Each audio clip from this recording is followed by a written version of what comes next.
सादळे कासारवाडी इथल्या डोंगरात अनेक दिवस सुमारे 20 ते 30 गव्यांचा कळप डोंगर आणि शेती परिसरात ठिय्या मांडून आहे।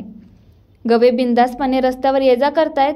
यामुळे गवे पाहण्यासाठी अनेक पर्यटक या ठिकाणी येत आहेत। पण हौशी आणि अतिउत्साही पर्यटक गव्याचे मोबाईलवर चित्रीकरण करण्याच्या नादात गव्यांना हुलकावून लावण्याचा प्रयत्न करतायत। जावा पिका नुकसान लई केलं या। होय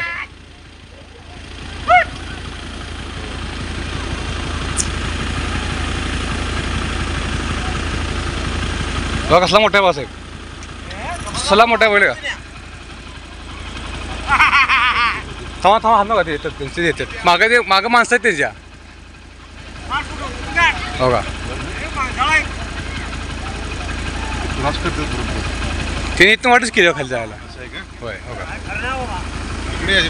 इकडे येत नाही माणसं येत नाही।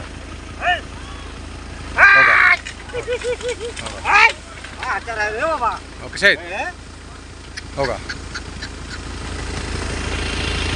यातून बिथरलेल्या गव्यानं कोणावर हल्ला केला आणि कोणता अपघात झाला तर त्याला जबाबदार कोण, यामुळे वन विभागानं या हुल्लडबाजीवर आवर घालावा आणि आपल्या वन विभागात फिरत असलेल्या गव्यांना मोकळीक द्यावी अशी मागणी प्राणी मित्रांकडून होत आहे। लाईव्ह मराठीसाठी टोपहून मिलिंद कुशिरे।